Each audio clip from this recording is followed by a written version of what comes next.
kind of like it. Oh, you would. Don't know. Right. You would love an underdog. Madonna herself she said she got her second Uber ever of her life. Wow. Yeah. Oh, yeah. I actually had a drink with Mariona Caldente, just saying. About stalked the me into a October. relationship. No. No, I did not.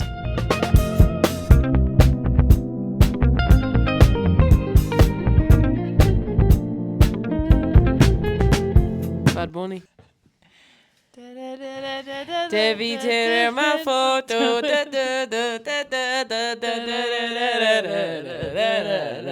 You know, I actually genuinely I genuinely don't know any of the other scores of the WSL this Have a week. quick look. Yeah, I can remember obviously the game we watched and the Chelsea score. What game did we watch? Arsenal Man City. I'm so sorry.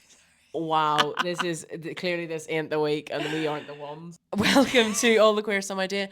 Season 3, episode 18. The season has not changed. We've now Is it we've it's now, season 3? We've now reached adult years. We had our quinceañera, we had our sweet 16, we had 17, which is kind of a bum year. Now we can vote. We can vote, we can drink, we can smoke.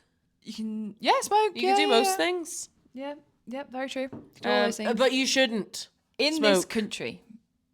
Don't smoke. Oh, I meant vote. You can vote in this country. Vote, don't smoke. That's my PSA for tonight. As a PSHE teacher and also just as a general person. Welcome. Welcome to All the Queer Some Idea. To this week, we are doing a little bit of an LGBTQ plus History Month special. We are. I wore my Your Girlfriend's Hot t-shirt because I do think my girlfriend is hot. And I wore a hat with birds on it because birds. I thought you were going to say because your girlfriend's a bird, but fine. Well, that's what that meant. That's what the birds meant. Oh, I missed the little winky wink. Yeah, it was a little. It was to the fourth wall. It was to the fourth wall. It was giving. I didn't even actually wink, but I can. It was kind of giving Jay from In-Betweeners a little bit. Business. Birds. Business. Yeah. Birds. Lads. Cheers. Cheers. Cheers to being happy LGBTQ plus History Month. It is February. It is the time of the year. Now, we are in the UK. So for us, February is LGBTQ plus History Month. Yes. In the United States, it's Black History Month. Yeah, they swap round. Ours is in October. I don't know why they do that. Is there a significance as to why Black History Month is February in the US? Is it something significant in history happened in February and therefore they were like, this must be Black History Month? That is worth us researching. Yeah. And then is it the same for us that something significant happened in LGBT history? Did something significant happen in LGBT history for us in February? I don't know. There's been a lot of history. There has been. Maybe we don't know about. There famously has been a lot of history. A lot of history. A lot of things have famously happened. Not great. No. But here we are. However, speaking of gay things, we went to the Emirates the other day. We did. Speaking of, gay things for us. I don't think it is when the men go. We were a little bit nervous. I was a little bit nervous. I thought you meant being gay, and I was like, I wasn't. No, not in the Emirates. But I was a little bit nervous for Arsenal because we were playing. That was warranted. We were playing Man City. Yeah. Now, Man City were on an 11-game win streak. Are we going straight into the hot of the pitch? I think we should just go in. It's hot, yeah. All right. Screw their socials. Sorry, guys. Oh, well, okay. No, how's your week been? I can't remember now. We did actually do something quite exciting midweek that we haven't talked about. We went to our first event together. Our first joint event.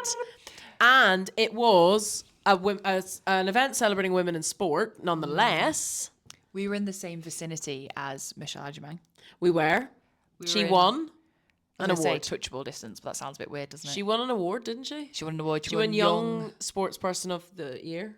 Young Sportswoman of the Year. Sportswoman of the Year. Only women. For context, it was the Times, Sunday Times or just Times? I think they're the same thing because I looked this up and then their Instagram handle is the Times and Sunday Times. So the Times Sportswoman of the Year Awards. And it was really, really good. It was really fun. Good. It was in London. We travelled in. We did a speedy turnover. You got back from school. I got back from work. It was straight upstairs. Nobody talked to me. The gal's got to focus. Yes, I was then told sort of like I was downstairs playing my Viking video game. Love it. And you then kind of shouted down, do you maybe want to come upstairs and get ready? Because otherwise you're going to be in my way. I didn't shout down. I video called you. No, you didn't. Did I voice call you shouted down because I was at the bottom of the stairs. I remember distinctly seeing your silhouette. You video called me last night to ask if I wanted to come upstairs to reheat your tea. I did do that. That was what the pressing video call was about. That is why technology was created. For context, we live in a 2-bed terrace house that is not, like, you can hear through the walls. I just started my period. Oh, don't That's play right. that. God, no, the fiddle's out. And did she heat it up? No, because the question was, are you going to come up and use the bathroom anytime soon? Because I'd really like my tea to be reheated. And I said, no. No, I didn't say that. That's not correct. Think that is, I'm going to actually pull the call logs. I said, are you coming upstairs to the bathroom anytime soon? Because if you are, I'd really like the narrative has changed. I'd really like it if you took my tea downstairs and microwaved it. Which goes against two things. One, the fact that you disagree with the fact that I microwave tea as a whole. And two, the fact that you were being called up to do something. I only have a problem with you microwaving tea because A, it's a heinous activity, but two, because quite frequently the tea gets forgotten about. And then the next time I go to microwave something, I open the microwave and what's in there? Oh, surprise cup of tea. Surprise tea. And who knows how long it's been there for? Who doesn't love a surprise cup of tea? It's not as bad now that we live together. It was worse when I used to come round to yours and you lived on your own. It was. It was like, girl, how many days? It was like the tea treasure hunt. I'd lose mugs for Yeah, weeks. because I'd be like, oh, where are all of the mugs that I need to make this cup of tea? Oh, they're all in the microwave. That is not true. There wasn't so much tea in there. Okay. Lies. Barefaced lies. Can anybody verify that except for me? Albus. Didn't think so. Albus, come. Didn't think so. Whenever you want to learn to talk, it's now. So that was our Wednesday night. Very fun. Yeah. Our Friday night, we went to a cabaret show. Best thing I've ever seen. I'm sorry, can I just shout out? That was for your birthday from me. Sobrage. Yeah. The best thing I've ever seen. It was... You were gooped and gagged. I was gooped and gagged. Right, so first of all, when we went in, we were kind of like, because our seats, everybody else's seats were beside each other. It looked like with like a little table. My seat was just out in front. Now, as a attention-seeking girly... Attention-seeking whore. I didn't say that you did. I didn't mind my seat being there because I quite like audience participation. Honest, when we first sat down, they were like... You put me in behind. I originally sat in the forward seats. I was like, oh, you'll be more comfortable behind me. And then immediately, as soon as I sat down and I looked at where the stage was and I looked that I was in the walkway and I was like, no, I'm gonna get called out. Yeah, I'm gonna get participation. I don't want to do switched it up So I was real like, quick. Get up, move, stop. So I ended up sitting just sort of like And on you were a like, seat no, on my own. I don't want to be in the middle of everything. But I will say that I do wish that I had been beside you. Yeah, it would have been nice to be beside me. Yeah. But you've never seen, so they kept getting people involved in the show, like the dancers would sit. They did keep choosing the men, which I think They did. Sexism. It was They had a lesbian in the house. They did choose one woman to do one thing. Yeah. But they were looking for uneager participants in some and cases. I was a little too eager, probably. And Katie was like trying to catch eyes. Katie was trying to catch eyes with everyone. Yeah. Any dancer who walked by. But it was one of the best. Like, I'm not exaggerating when I say this. It was the sort of show where it was 2 hours long, so it was significant. I didn't want it to end. Like every act that came on, I was like, "What are they gonna do next? How are they gonna like get one up?" Like There was flipping, there was roller skates, there was roller twisting, skates, there was acrobatics. There was just jokes and giggles and ha-has and climbing. And the occasional they were climbing ball all sack was over. involved. Yeah, that was the only bit that I was like, But It was a comedy ball. it was a comedy piece. But I highly recommend going. It's near King's Cross. Yeah, it was in Lafayette, near King's Cross. Get yourself tickets. You seriously will not regret it. It was so, we're not like, oh, this is not commission or anything. Although all if we they need to want know- an advertiser, I will happily stand on the streets and tell people. All we need to know is that Al rocked the birthday present. Al absolutely smashed it out of the park. Now, what she doesn't know. No. I don't want to know about mine. No. Just you wait. I think that's the perfect moment. Just you wait. To go to jingle break. Actually, that's not our jingle for transitions. I've been listening more carefully. It's like this. It's like. That's true. Oh, that was beautiful. Okay, so half the pitch. We made it to one pitch. We did. We made it to the Emirates. Arsenal versus Man City, and we obviously went in with low expectations. I'm going to say low. I didn't think. I was hoping for a draw, which I think is a healthy. That's not not having faith in my team. That is having faith in my team. At this point, they were undefeated, right? They just beat Chelsea 11-game streak. 5-1. Man City were on an 11-game winning streak. So I thought expecting a draw was. Yeah, okay. Complimentary? I'd say that. Yeah, that would have been fair. Now, what we know about Arsenal, and I don't love this about Arsenal. I'll say this, but what we know about Arsenal is when they play a team like, and no tea, no shade. No But when they play a team like West Ham or Aston Villa or, you know, lower, like Liverpool, they ball it. They ball it. They go, I think what happens is, and I think you were saying this, they go in with this strategy that's like, oh, we're okay against this team, so we're not going to try something new. We're not going to change it up. And they inevitably ball it. They go in against a big. And I'm not saying that Arsenal aren't a big team. We're champions of Europe and we're champions of the world. They go in against current champions. Yes. I know Man City aren't champions, but a 11 game streak. Win streak. Oh my God. We go in with that attitude of, okay, we're playing these big powerhouses, and I don't know if it's that Rene tries something different. I don't know if it's that the players turn up the gas or something, but it just seems to work in our favour to be like kind of last minute Larry, seat of our pants idea. They clearly changed something.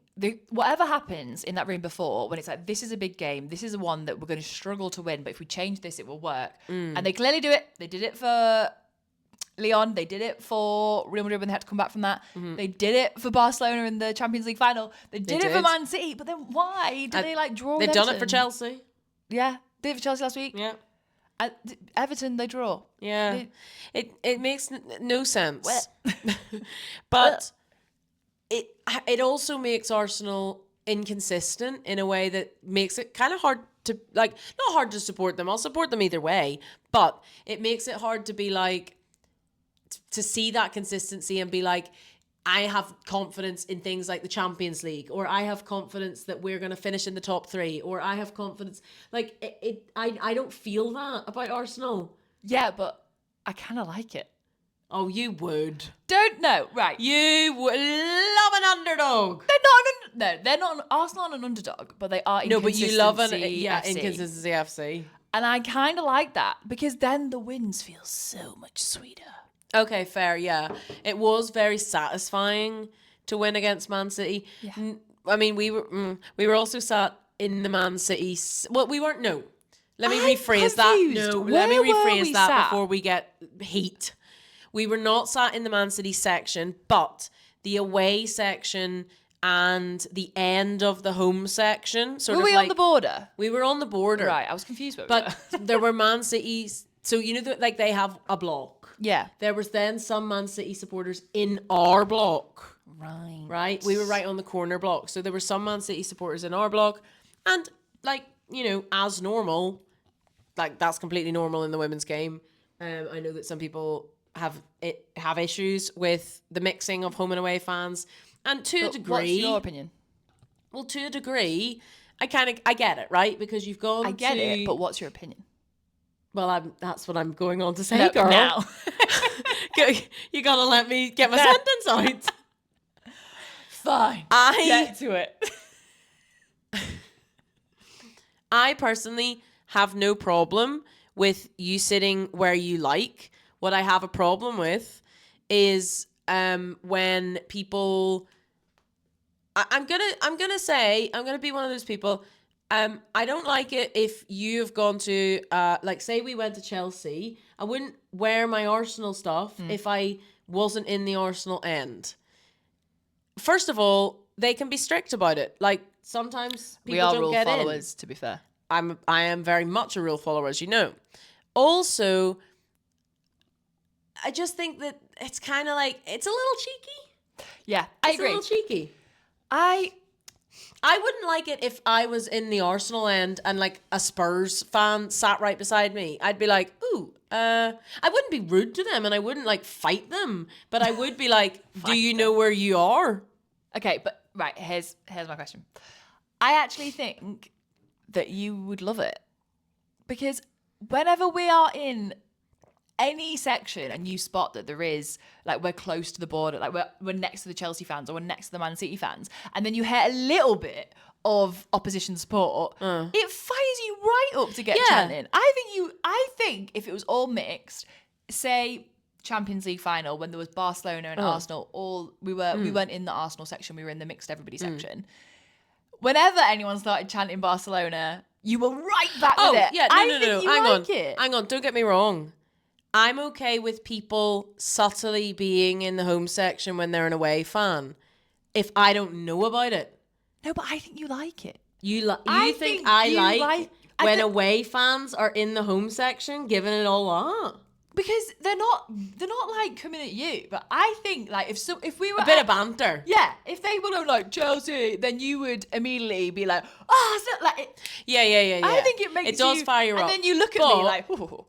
But is there not more like safety in numbers? And I don't mean that in like a people are gonna fight way. But if I was like a lone Arsenal fan in the home end, I would feel like I can't really get involved because I'd kind of feel like a lone wolf. Yeah. I'd almost always rather be, and by the way, I'm just talking about you as an individual buying a ticket to watch a team, not if you've got like work or something. That, to be honest, for me, that's not even a conversation. If somebody is working a game, they don't get a choice where they sit. So it's whatever. Also, I think in the nicest way, no matter how much we have an opinion either way, we also don't care.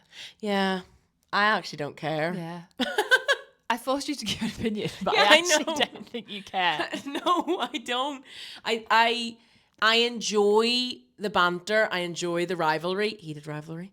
I enjoy the still not watched it. No. Yeah. I enjoy the sort of like giving it a little bit of that. Am I fussed really deep down? No. My opinion has changed on it. I've gone up and down and round and round. One, I think people have got too much time if you're overly bothered about it. That's aimed at people who make content about people. Like, cheer louder. Like, use it. Let it fire you. If you... And I do think, don't be in the section making a point of cheering for the wrong team. Because of the way football is. But I do think it is possible for rivalries to sit together because AKA rugby. Yeah. So I think because football is a bit twisted in this way, we've kind of developed this view of like it's disrespectful to go sit in the wrong section. But if another sport like rugby can be incredibly competitive and fans can exist next to each other, oh yeah, I do think that maybe why is that not possible in football? Because in the Arsenal Man City game, obviously we were, like we said, we were right on the border, and there was some away fans mixed in with us. And when I still don't really know what happened, but there was a whole scuffle. There was a kerfuffle, a scuffle, and there was a goal that got disallowed. Oh, I'll tell you what happened. Quick pause. Okay. And then everybody was up on their feet going, cheat, cheat, cheat. The City fans were doing that. Yeah. I kind of liked it. Yeah, it gave a little fire. It gave fire in my belly to be like, okay, bet we're gonna beat you. Yeah. So what happened was Miedema was going to score a goal, and she'd scored it, but the whistle had already blown because somebody had tugged Katie McCabe's shirt and she'd gone down. Oh, so it was when they were chanting cheat, cheat, cheat, they were chanting at, well, I assume Katie McCabe for going down. Right. Okay, cool. I saw a lot happen, but I kind of missed the... Yeah, that's from what I read online. is that Katie McCabe went down, the whistle had already gone when Miedema struck the ball, and it did go in, but obviously it didn't count as a goal, and the Man City fans weren't particularly happy. I do think in their defence, there were a couple of opportunities that should have been given as free kicks that the ref didn't. I think that they were a little bit frustrated by the ref. I think the ref did call some things in our favour, if I'm being honest and non-neutral about it. Or more neutral about it, I guess. And I think we outplayed Man City in the midfield, quite honestly. Kim Little was on absolute fire. Kim Little's little move. Her little move. She against Miedema. Against the lengthy woman that is Viv Miedema. Yeah. Little Kim Little coming in with the scoop. With this little scoop, she scooted, booted, and then stood up like she didn't even do that. It was so casual. Yeah. It was as if it didn't happen. And she just passed it. We also had a little showdown in terms of Mead taking Miedema out. Excellent exit to the game. And just before she left, douche. See you later. See you at home. And another little Tom Daly on the pitch. I love her, but Olivia Smith, we saw what you were doing. There was a little hop, skip, and a jump that didn't need to happen, and you went down. You made a video about it. I did make a video of this, and I'm getting abuse because I've always thought, I've made videos before about how she's always targeted on pitch. She's always flat. She's always because she's flying amazing. through the air. And obviously the reason is she's brilliant. So you go for the player that has a lot of impact and is most likely to score the goal. Right now, it's Olivia Smith. And when she scores them, she scores screamers. But the more and more I watch it and the more and more I watch people's videos of it, the more I am like, damn, she flies. Yeah. A little clip and she does. And people are saying the reason that she does it is because she has been fouled so many times with no action, no punishment to the other player, that she therefore is now making a point of it, kind of like the Corinthians player when Katie McCabe took her out.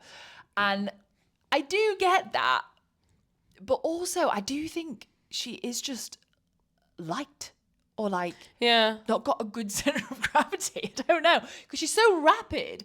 Is she in just such she is momentum? Speedy. Yeah, that she's got that momentum that the second that she's touched it just sends her off. Speaking of, well, I mean, she scored the goal. Olivia Smith scored the winning goal. Beauty of a goal, fed through by Mario Caldente, Super Mario, who I saw afterwards at the pub. Just tell everybody you went to the pub with her. Oh, yeah. I actually had a drink with Mariona Caldente, just saying. She had a glass of red wine. I had not a Guinness Zero because they didn't have any. I had a Heineken Zero. And was I tempted to send a bottle of Rioja to her table? Yes. But I didn't because I thought that might be weird. Quite refrained of you, well done. Yes. But Mario went with her family to the pub and enjoyed herself, as she should, Queen, because that was a beautiful assist. I did find it funny though when I was at the gym and I got a text saying Mario is at the pub. Mario. I believe I said in all caps, Super Mario is at the pub. There you go. But good game all around. Looking forward to seeing how they fare against Brighton, because as we've just discussed, it could go either way with Arsenal. What was the Brighton score this week? You just looked it up. Who did they play? Oh, West Ham. No. Did West Ham just beat them? I think West Ham just beat Brighton. I'll allow you to Google this one. Okay.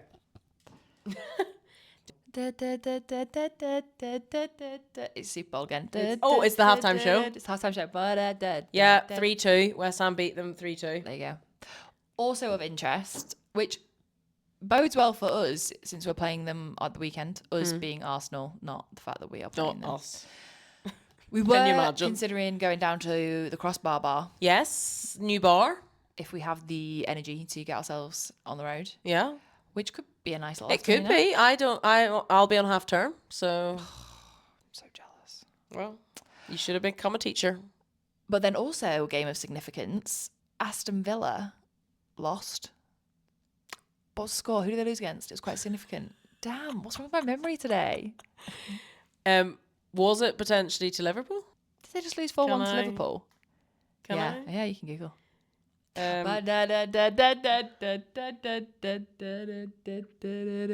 4-1 to Liverpool. 4-1 to Liverpool. Like, fair to Liverpool. Sorry. Fair to Liverpool, yeah. They Can't wait. won their game last week as well, so they're on Liverpool on a winning streak. a little bit of a winning streak.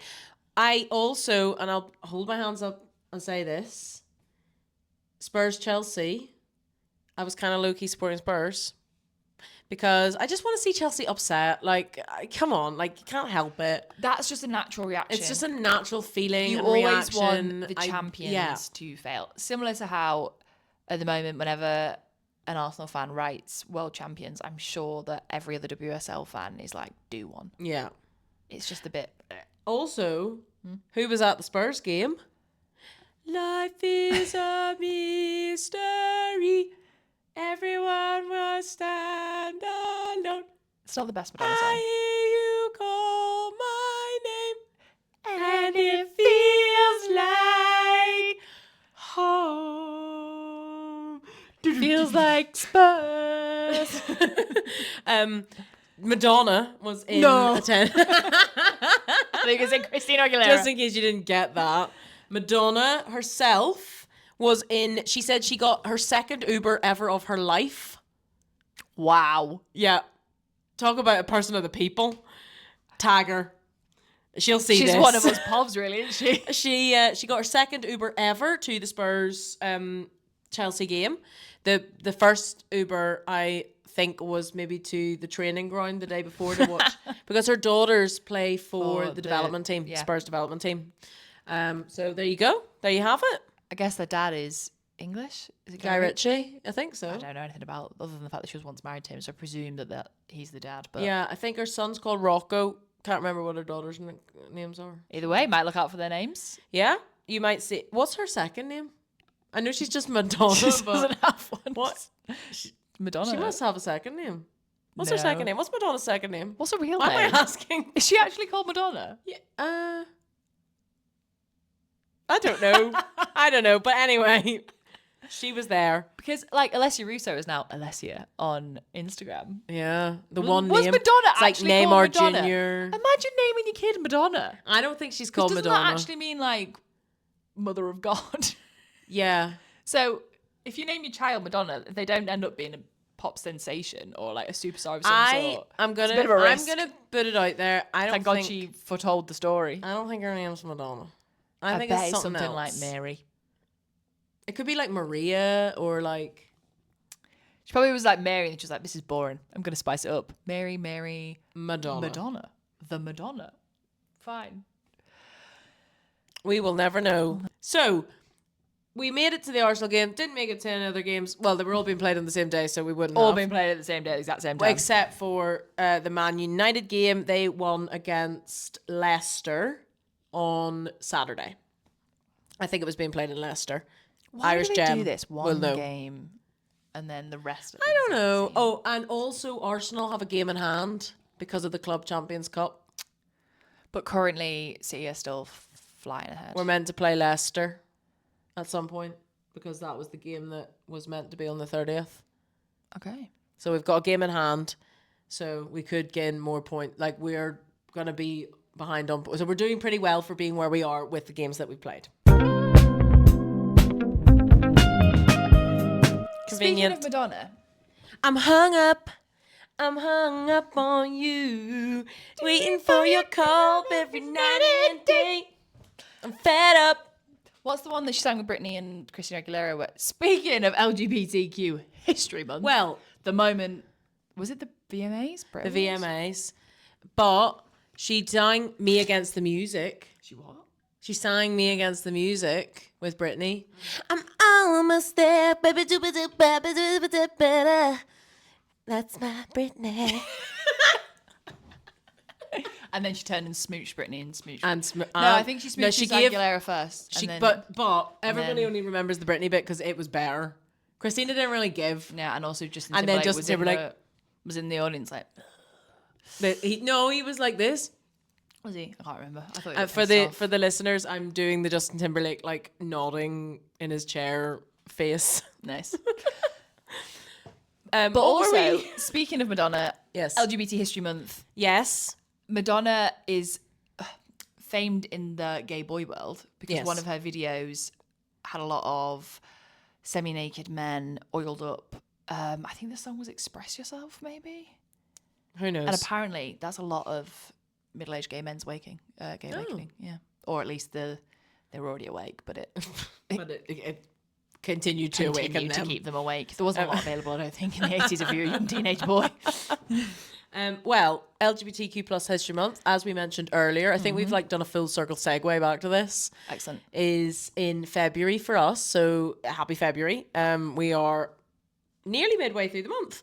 Do you want to hear my first LGBT History Month win? Yes, please. Do you know who has officially come out as a lesbian? Wait, I think I saw this earlier. Was it Doechii? It's Doechii. Yeah, she added the flag to her bio. She'd come out before and said she's bisexual, but she added lesbian to her bio, and therefore, cheers. Doechii. Welcome To Doechii. So, LGBT History Month. Okay, so at the Arsenal game on Sunday, they had a TIFO for LGBTQ plus History Month. Yes. So they had the big pride flag by gay gooners. Was it run by gay gooners? I presume was so. the flag? Yeah. I presume so. They are one of the leading LGBTQ plus supporters groups in the country. They've got tons of members. So we were thinking about what to talk. I mean, we want to talk about LGBTQ plus History Month, of course. So we were thinking, what do we want to talk about? And we thought we'd talk about our own experiences as gay football fans, because we talk a lot about everybody else. Why not bring the attention to me for a minute? Because that never happens. So, do you want me to go first? Kick us off. What does it mean to you? We've got quite different stories as well. So, I came out a little later in the old lesbian life. I similar to Doechii, thought I was bisexual. It is often the journey that people go on. And I don't want, that's not for bi erasure. Obviously, there are people who are bisexual and remain 100%. bisexual. But for me, I don't mean stepping stone, but it was like a realization stone. And I was with a guy for 8 years before I realized that I was bisexual. So I've been through all the labels. I've had all of them. But I think what coincided with me, I came out when I was 25, and I say came out, I rolled out the closet in 10 different directions. I didn't come out all at once. You were like that player for Corinthians. I was here, there, and everywhere. I was coming out, I was like, I don't know. But I think one of the things that solidified it was that I didn't have a space where it felt very okay to be gay. And that's so cliche, but cliches exist for a moment. I also don't really believe in cliches that much. As soon as I found women's football, one, the representation is there in the players, and it feels very okay to be holding a woman's hand, to be gay at work, to be so gay that you don't talk about it. That it's so gay. Yeah, it's just normal. They don't even have to normalized. say that they're gay. You're Yeah. like, they're probably gay. And that's fine. And then also... You feel like you're in the majority. Yeah. And then also with the fans, we make the joke, we use the Dairy Girls quote, if you'd like to do it now. There's, what is it? There's wall-to-wall lesbians. What's the first bit, though? Don't you think there's an awful lot of lesbians these days? It's wall-to-wall lesbians. Just that. And we make that joke when we're at football games, but it's because it's true. Yeah, it is. The And stereotype exists for a reason. I've never worried about holding your hand. No. I've never worried about when I was single talking about dating in that environment. I've never worried about, and it's the first time where I think I didn't realize that I like lost that weight. Like that it was lifted when I was making friends who are queer, and I was chatting about it, and it felt so safe and so fine. And I think football has this incredible place for queer women in particular, and I think in a fan way as well, a lot of non-binary folks as well. Yeah, where they feel, oh, it's absolutely okay to show up as I am, and I don't have to think about it in this environment. Yeah. And I think I've been in so many environments in the time building up to coming out, where I was having to undo what people already knew about me. I'd been with the same person for 8 years, and that was a man, and then I was trying to find out who I was, and also talk about dating for the first time ever as an adult. So not only was I trying to be like, because you'd never been on the apps. I'd never been on the apps. I'd never been on a date as an adult woman. It's very different when you're dating when you're 15 versus when you're dating when you're 25. And when I was talking about it in environments like with my friendship groups, with my work friends, I was having to say, not only on dating, but then them being like, oh, what's he like? And I was like, oh. And sometimes I did, sometimes I didn't. But with football, everyone presumed I was on about a woman. Yeah, it was like a given. Yeah. And it was the first time that I felt that kind of, oh, this is quite nice. I think what's really interesting about the space itself, like the football space itself, is for a lot of queer people, and a lot of you know, and when I'm use queer, I'm using it in the LGBTQ plus like spectrum. So I'm talking about sexuality and also various gender identities. I think what's really like special and important about the football space is it feels like a lot of reclaiming of a space that historically queer folk are marginalized and kept out of. Now, I don't know if you saw this, but Gay Times just collaborated with the Premier League, and they've done a series talking to fans from all different walks of life in the LGBTQ plus umbrella, and it's talking to them about their experience as fans. Like I said, they're focusing on the Premier League, but they've got representation from all of the teams, and they're talking about what those teams and identity and belonging mean to them. And I think what women's football has done, ahead of the game, of the men's game, so nicely, is it's created this space that historically has been gate kept from them, and it's turned it into a really safe, inclusive space. I think the men's game still has a long way to go, an incredibly long way to go. I think that while, and this is not me being like, all the gay players who play in the Premier League need to out themselves right now. Of course not. Absolutely not. Absolutely not. I would never call for that. But I think until there is clear and meaningful representation at top flight football, people go to places where they want to see themselves. And I think it has been very difficult for LGBTQ plus fans of the men's game to feel safe in that environment because they don't see themselves and they don't see themselves represented. Whereas in the women's game, absolutely, you just have to look around and you see another lesbian. I mean, I'm joking, but I'm also not. It is a space where that is not only accepted but actually encouraged to be yourself and to be open and to not let those kind of barriers of the past hold you back. And so that's why it's so important personally to me. And you've been following women's football for a lot longer, right? And I guess, I mean, I never really asked you this, but do you think, because you came out quite young, do you think it played a part in you understanding who you were? Yeah, I think so. I think that there is this sort of stereotype, and again, stereotypes exist, not to their full degree, but there's some truth in some of them. In some truth. And I think that I was really into football as a child. I was into, like, my favorite team was AC Milan. I didn't really have a favorite Prem team, but I did have posters of all the players on my wall. And I'm not saying that being interested in sport as a young girl inherently makes you gay. There is a somewhat but there is a little bit of but there's correlation. And so when I was coming out as a young adult, I was 18 when I came out to some friends and 19 when I came out sort of to the wider world. It was around the time of and I've talked about this before, so I'm not going to like go into it in great detail, but it was around the time of the 2012 Olympics.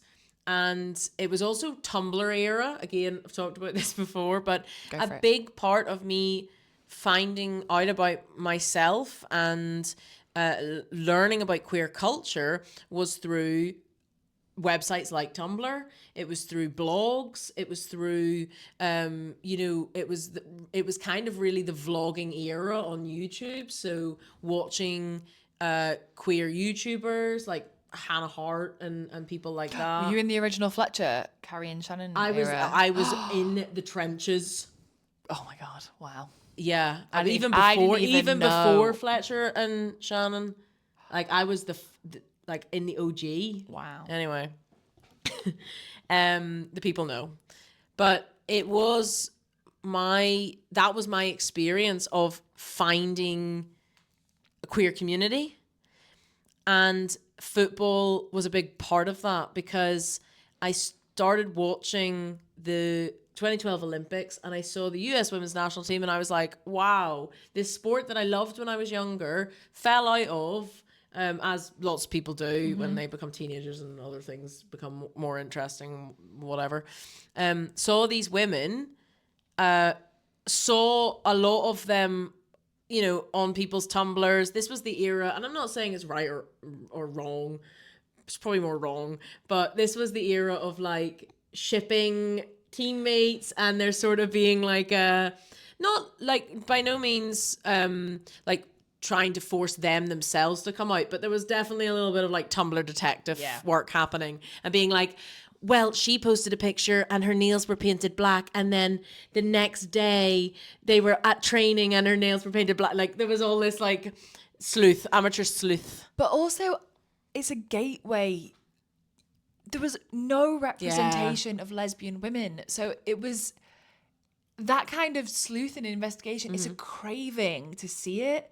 And I think of it less now in terms of like, it's great that we see it more. But the only lesbian thing I'd ever seen growing up, there was no lesbians in my close environment. There was no one in that sense. I knew one gay man, I think. The only thing I knew was the lesbian wedding on Friends. Oh. And even that was mocked. Like every time the lesbians appear in Friends, if you actually think about it, they're the butt of a joke. Right. But that was the only time I'd seen it. So then football, and I didn't have that. So I can see why. Like if you can find football players, and you can see, I think they're together. And they're young. You know what I mean? Like it's like, oh my God. There were a few players who were at that time open about their sexuality. In terms of the US women's national team, Abby Wambach, she had a long-term partner, Megan Rapinoe. Obviously she's now with Sue Bird, that's where the Sue came from, but Megan Rapinoe. There were a couple of other players as well, and it wasn't. At the time, these players were not the kind of trailblazing spokespeople that they have become today. They've become almost part of it. Yeah, they of course they were trailblazers in their own right, but in terms of advocacy, that came later. But also, just side note, you have Glee to thank for this. Because the reason that I even found the US women's national team was because I used to follow a Santana and Britney fan page on Tumblr, because I used to watch Glee, and obviously that was big representation at the time. I didn't have the channel at the time, but I eventually got there. They had a blog, and I think they started posting some things to do with like Alex Morgan and like players like that. And I was like, I'm sorry, who are these women? Why are they playing football? Where can I watch more? Watched the 2012 Olympics, fell in love with the team and the energy and all of that stuff. And then through that, like I said, online, found a space where I could be authentically myself, where I could learn about queer culture, and that then carried on through my adulthood.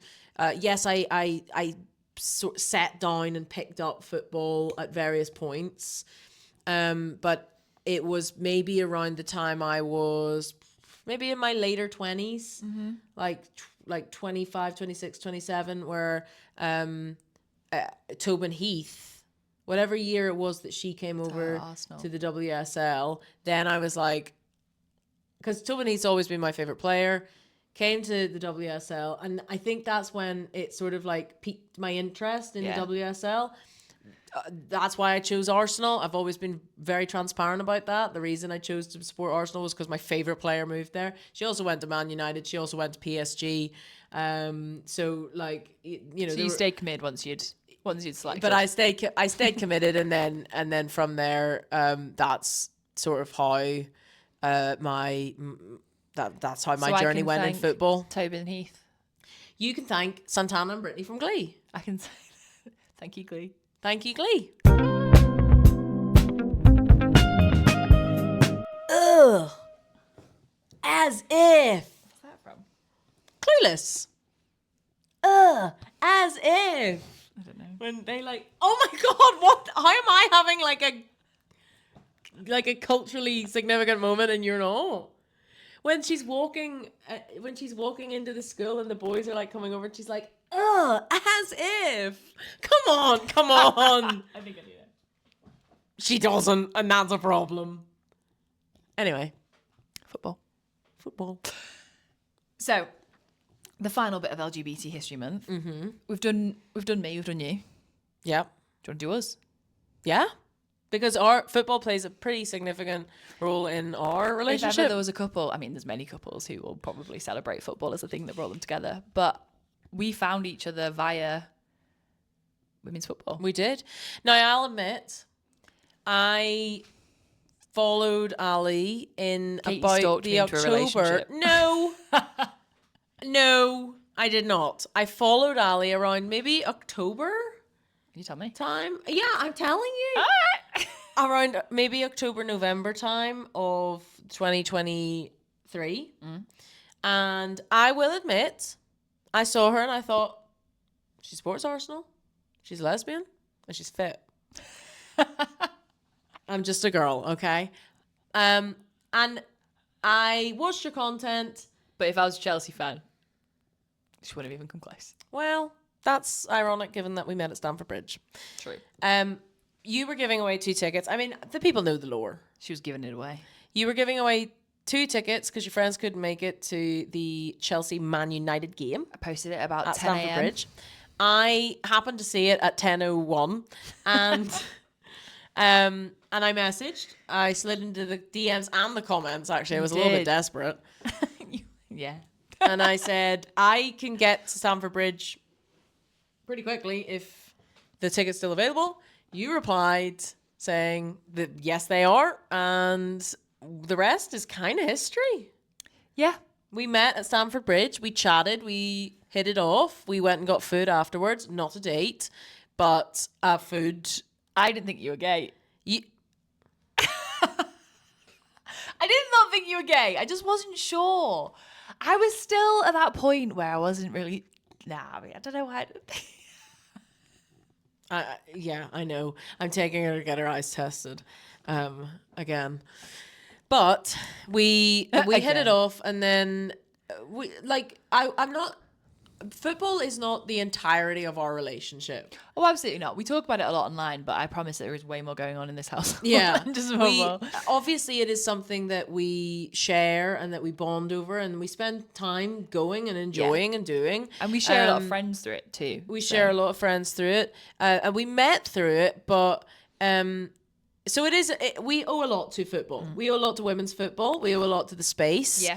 Even the idea of being able to go and to feel comfortable, like you said earlier, in a stadium, like holding my hand. Like, obviously, we didn't do that on the very first day we met, even though you probably wanted to. But I remember. So me and Kate had been dating for probably about 3-4 months. Stamford Bridge, we owe a lot to Stamford Bridge. We owe a lot to Stamford Bridge. We met at Stamford Bridge at a Man United Chelsea game, so it wasn't that we weren't going to. We're going as neutrals essentially. I was actually going because I wanted to see Mary Earps. Yeah, was what I was doing. But then we've been dating for about 2-3 months, and I was going to turn 30 soon, and I was like, I want to turn 30 single. I don't want a girlfriend. And at the same time, in my free time, Katie was coming around every single night. It was not. We were dating. But I was like, I'm single. Exclusively dating. Yeah. But I just didn't, in my head, I was like, I will not be saying I have a girlfriend until after April 7th. It was actually the night of Sockgate. Arsenal versus Chelsea. Arsenal-Chelsea. And we were with a few friends. They left because the loss was too great and we was in the pissing rain. And at this point, I vividly remember I reached for Katie's hand at Stamford Bridge and just like held it for a second. And I felt her entire body glow that I'd given her some public affection. You also let me put my arm around you. And then I think I then put my like head in a little bit. And you looked at me and I was like, like little nod, and you were And like, then we got 5 guys. It was a great night. but your little face was so cute. I do remember you being like, oh my god. And I think on the train on the way home, was it then that I first said I love you? There you go. Stamford Bridge. We owe a lot to Stamford Bridge. Yeah, I think I sent a little text next to you on the train. Did. So yeah, and we've been to Stamford Bridge since, and It's our meet-anniversary location. It's our meet-anniversary location. So, despite the fact that we're not Chelsea fans, that's fine. We owe a lot to Stamford Bridge. I owe a lot to TikTok, so shout out TikTok. Shout out DMs. Shout out you scrolling and picking me, even though my profile picture. Yeah, because my profile picture was not the Adonis that you see before you. My profile picture was a pigeon.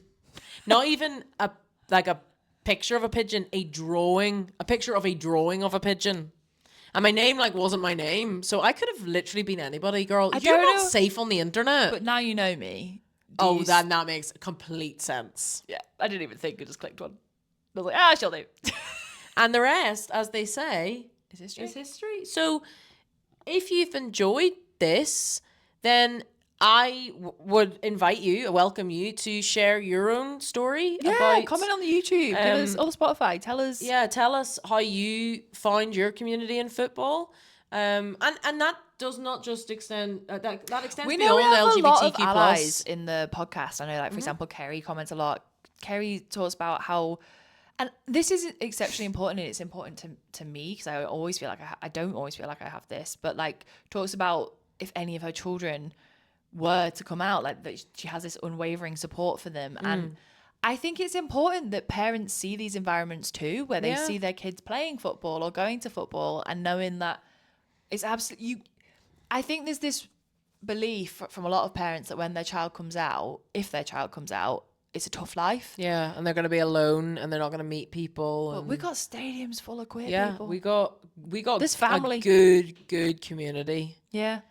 So, yeah, share your story. And if you have a story about allyship, let us know. And if you want to email us, we'll whack the email into our bio. I believe it's two queers, some idea at gmail.com. So send your stories through. We'd love to read some of them out and to hear from you guys, because part of what makes this really special for us is the community as well. Definitely. And that, like I said, extends beyond just LGBTQ plus community. That is all community, because football is a welcome and open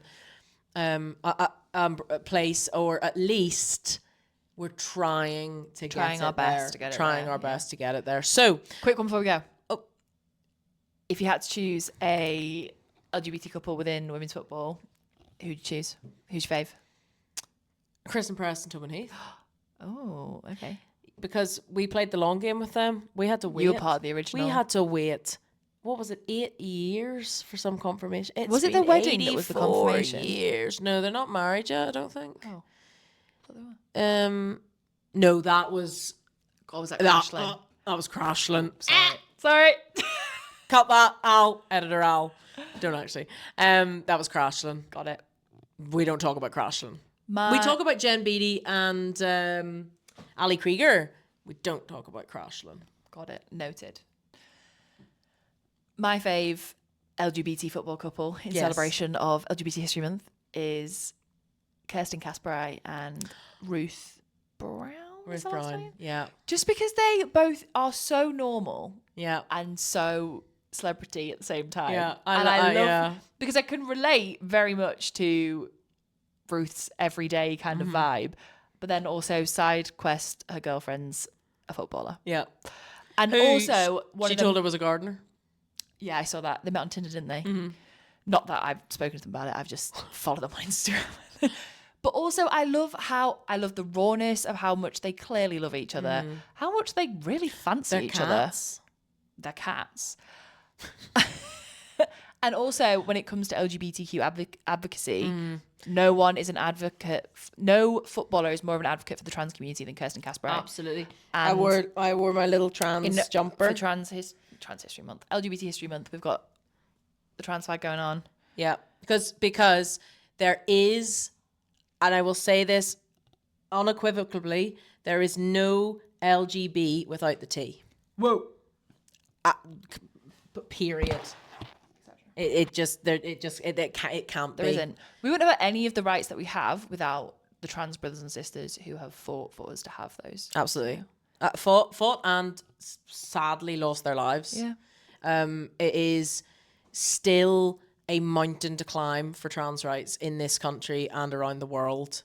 And Kirsten, your work is really, really brilliant, and we respect you a lot. On the stage to do it as well. Also, Ruth, you were right outside my friend's flat the other day.